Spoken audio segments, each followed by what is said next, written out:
नमस्कार दोस्तों, मैं अभिषेक सुधीर मिश्रा आपको अपने एग्जाम विद एएसएम चैनल पर नमस्कार करता हूं। स्वागत करता हूं और इस इंडियन ज्योग्राफी में या भारत के भूगोल में आज जो आपके साथ डिस्कस होगा वो है सिंधु नदी एवं उसकी सहायक नदियाँ। कहते हैं सिंधु नदी एवं उसकी सहायक नदियाँ या सिंधु अपवाह तंत्र, सिंधु नदी अपवाह तंत्र। तो जैसा कि आपने अब तक पढ़ा है, जियोग्राफी की 27 लेक्चर हो चुके हैं। उसमें आपने हिमालय से लेकर हिमालय के पासेस, पहाड़ियाँ, नदियाँ, गंगा नदी को देखा, गंगा नदी का अपवाह तंत्र देखा और उसकी सहायक नदियाँ, यमुना की सहायक नदियाँ, ये सब देखा। और आज हम हिमालय की ही सिंधु नदी जो है एवं उसकी प्रमुख नदियाँ या सहायक नदियाँ देखेंगे। आप सभी मित्रों से मेरा रिक्वेस्ट मानिए, निवेदन मानिए और चाहे एक छोटी सी सलाह मानिए। ये है कि जो भी ये पॉइंट हैं या जो भी हम कॉन्सेप्ट टू पॉइंट लाते हैं बाई मैप के हिसाब से लाते हैं। आज थोड़ा हमने ये पॉइंट नोट किए हैं क्योंकि बहुत सारी छोटी छोटी नदियाँ इनकी सहायक नदी है, जैसे चिनाब नदी की, रावी नदी या सिंधु नदी की, इनकी बहुत छोटी छोटी सहायक नदियाँ बहुत ज़्यादा हैं, वो हमने यहाँ पे नोट कर ली हैं। वहाँ पे हो सकता था जब हम मैप बनाते तो थोड़ा समझ में कम आता आपके में, क्योंकि बहुत कंजेस्टेड हो जाता है ना।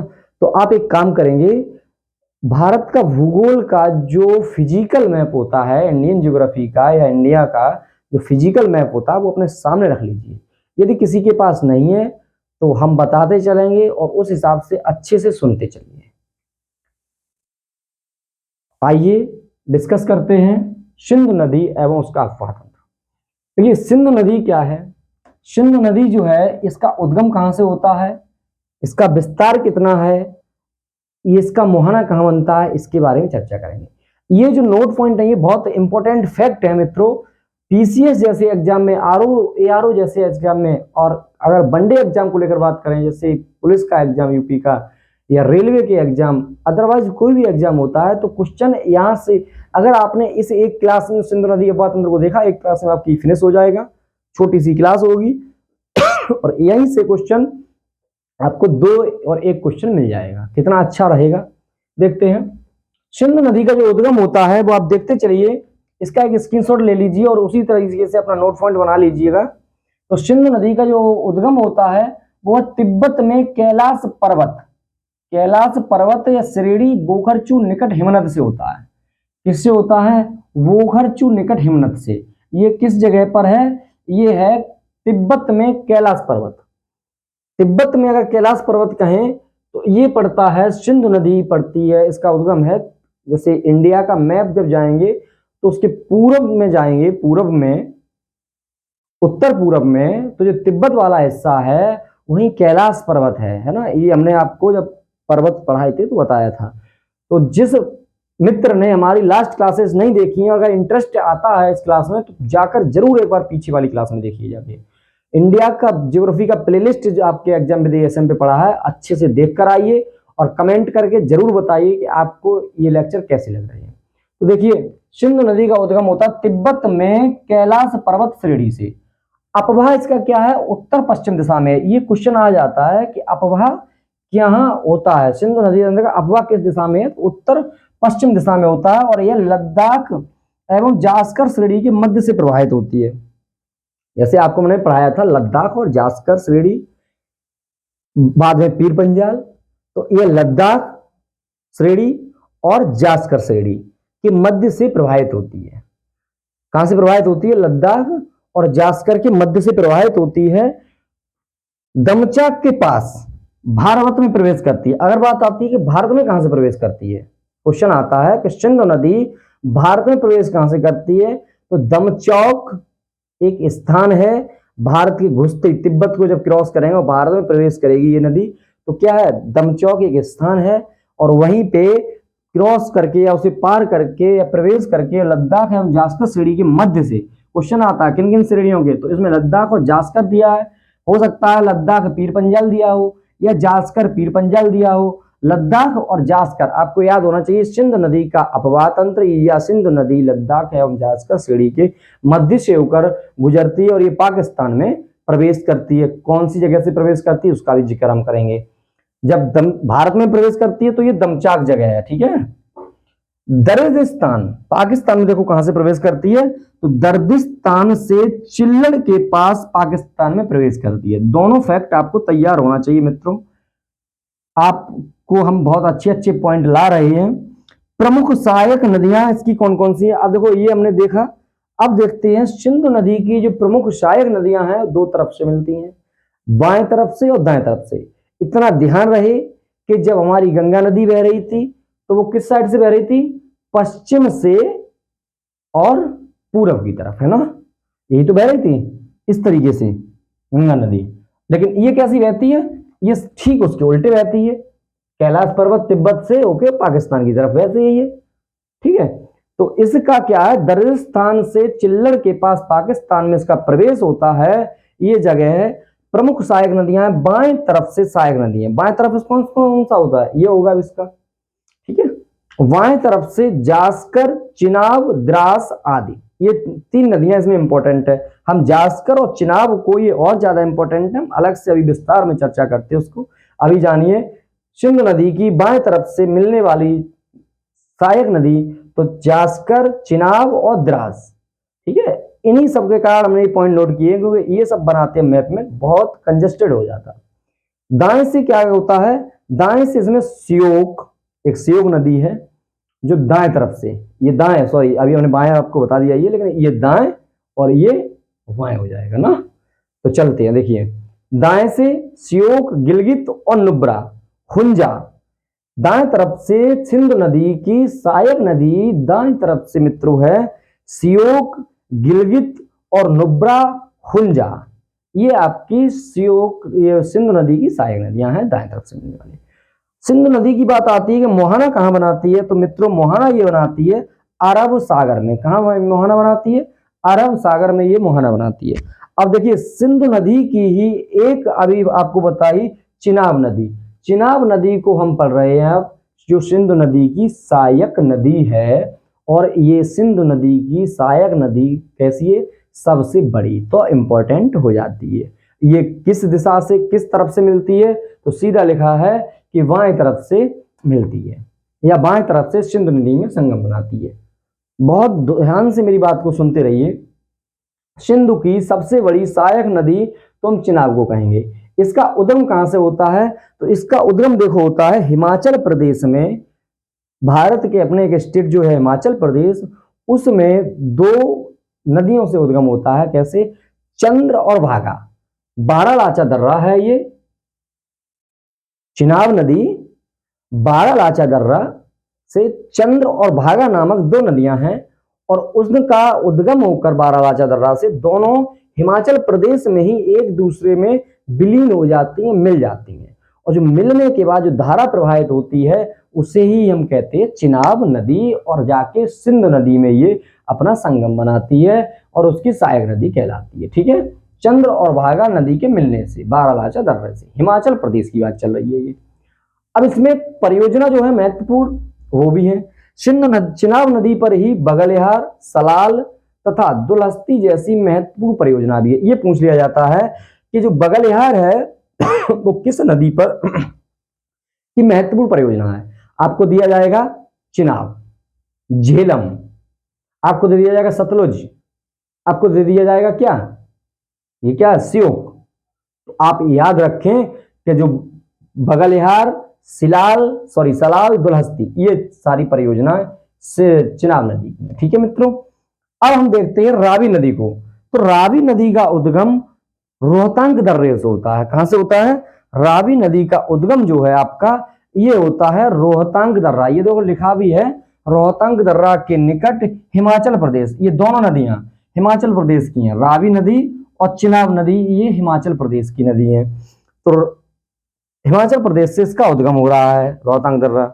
संगम चिनाब नदी से पाकिस्तान में बनाती है। ये जो नदी रावी नदी है ये संगम बनाती है चिनाब नदी में, और कहाँ बनाती है, पाकिस्तान में। यहां से क्वेश्चन ऐसे आता है, आप कहेंगे सर आपको कैसे मालूम क्वेश्चन आता है, क्योंकि आपके इस भाई ने, छोटा भाई या बड़ा भाई, इस भाई ने पीसीएस, समीक्षा अधिकारी और आईएएस वाले, यूपीएससी वाले वनडे एग्जाम को भी देख लेते हैं, लेकिन मुख्यतः पीसीएस, समीक्षा अधिकारी और सिविल के जो आईएएस के एग्जाम होते रहे हैं, ये 15-20 सालों के पेपरों का एनालिसिस किया है ना। अभी देखो यहाँ बुक भी कोई रखी होगी, तो काफी एनालिसिस करके ही पता लगता है। जब आप बार बार उन चीजों को पढ़ेंगे आपको पता चलता रहेगा। तो हमने देखा रावी नदी का रोहतांग दर्रा और हिमाचल प्रदेश से चिनाब नदी पाकिस्तान में ये संगम बनाती है, ठीक है। अब बात आती है सतलुज नदी। कौन सी नदी, सतलुज। आपने पढ़ा होगा चिनाब, रावी, सतलुज, ब्यास, झेलम, है ना, ये पढ़ा होगा ना। तो ये श्योक नदी। फिर आता है सतलुज नदी का, देखो उद्गम कहां से होता है। देखिए सतलुज नदी क्या है, जो मानसरोवर झील आपने सुना होगा, कैलाश पर्वत के निकट जो एक झील है उसका नाम है मानसरोवर झील। तो इसका उद्गम वहीं से हो रहा है। एक ताल भी है राकस ताल, इनमें दोनों में से अगर कोई आता है तो आप टिक करने के अधिकारी हैं। आप मानसरोवर झील पूछ लीजिएगा, राकस ताल पूछ लेगा, कैलाश पर्वत पूछ लेगा, तो सतलुज नदी का उद्गम ऐसे होता है। भारत में प्रवेश ये कहां से कर रही है, तो मित्रों भारत में ये प्रवेश करती है कहां से, सिपकीला के पास, हिमाचल प्रदेश। सिपकीला क्या है, सिपकीला दर्रा है। सिपकीला, ला मतलब होता ही है दर्रा। आपको हमने दर्रे वाले चैप्टर में बहुत अच्छे से पढ़ाया, लेक्चर नंबर 13, लेक्चर नंबर 14 देखिएगा। इंडियन ज्योग्राफी एसी प्लेलिस्ट में कितने अच्छे से समझाया है। आप ये कहेंगे क्या, आप कमेंट करने पे मजबूर हो जाएंगे, है ना। और हमें कमेंट करके जरूर बताएं भी आपको क्लासेस कैसी लग रही हैं। चिनाब नदी। अब बात आती है संगम कहां बना रही है चिनाब नदी से सतलुज नदी, कहां से, ये देखो रावी नदी भी चिनाब से ही बना रही है, सतलुज नदी भी चिनाब से ही संगम बना रही है। कहां पे, बहालपुर के पास पाकिस्तान में ये मतलब संगम बनाती है। बात आती है, कभी कभी एक दो बार क्वेश्चन पूछा है कि सतलुज नदी की लंबाई कितनी है, तो अप्रोक्सली मानते हैं हम 1450 किलोमीटर इसकी लंबाई है। ये हमने जाना क्या, सतलुज नदी के बारे में जाना। अब तक हमने सिंधु, सतलुज और रावी और आपका चिनाब के बारे में जानते हुए आ रहे हैं, ठीक है। अब जैसे देखते हैं, हम क्या देखते हैं यहां पे, अब है ये झेलम।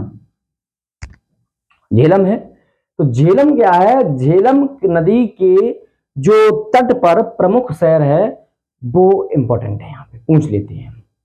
झेलम नदी दे दिया जाएगा, श्योक नदी दे दी जाएगी, सतलुज नदी दे दी जाएगी, और आपसे पूछ लिया जाएगा कि जो श्रीनगर है वो किस नदी के तट पर स्थित है। जैसे आपसे क्वेश्चन पूछा जाता है, जब हमने कल वाले लेक्चर में पढ़ाया था कि यमुना नदी के तट पर कौन सा शहर उद्गम है, जैसे दिल्ली है या आपका आगरा है या मथुरा है, इटावा है ना। इसी तरीके से इसमें भी पूछ लेते हैं। तो क्या पूछते हैं कि झेलम, श्रीनगर जो है झेलम नदी के तट पर स्थित है। बात आती है श्रीनगर, जो झेलम नदी है इसकी प्रमुख सहायक नदी कौन सी है, तो प्यारे दोस्त याद कर लो, क्या, झेलम की प्रमुख सहायक नदी किशन गंगा है। क्या नदी है, किशन गंगा नदी है। आप बैठे हो ना लेकर, क्या, इंडिया का फिजिकली मैप है ना, उसमें आज के लिए ये देख लीजिए। तो क्या है, झेलम की सहायक नदी कौन सी है, किशन गंगा। किशन गंगा नदी को ही, यहां से क्वेश्चन आ जाता है कि किस नदी को पाकिस्तान में नीलम नदी के नाम से जाना जाता है। नीलम नदी के नाम से पाकिस्तान में किशन गंगा नदी को ही जाना जाता है। इंडिया में इसका नाम किशन गंगा है, पाकिस्तान में नीलम नदी है, और किशन गंगा किसकी, झेलम नदी की सहायक नदी। बात आती है कि झेलम नदी का उद्गम कहां से होता है, सर आपने ये तो बताया ही नहीं। बच्चा दोस्त मैं जरूर बताऊंगा। झेलम नदी का उद्गम होता है बेरी नाग झील, और अगर श्रेणी आती है तो आप आंख बंद करके भरोसा अपने इस भाई पर करके लगा देना, पीर पंजाल श्रेणी, ठीक है। क्या लगाएंगे, झेलम नदी का उद्गम जो होता है वो पीर पंजाल श्रेणी बेरी नाग झील, ठीक है। इसमें यही चीज इंपॉर्टेंट थी। अब ये संगम किससे बनाती है झेलम नदी, देखो झेलम नदी भी चिनाब नदी से संगम बनाती है ना। अब चिनाब नदी से कौन कौन सी नदी संगम बना रही है? रावी, सतलज और झेलम भी बना रही है। ठीक है।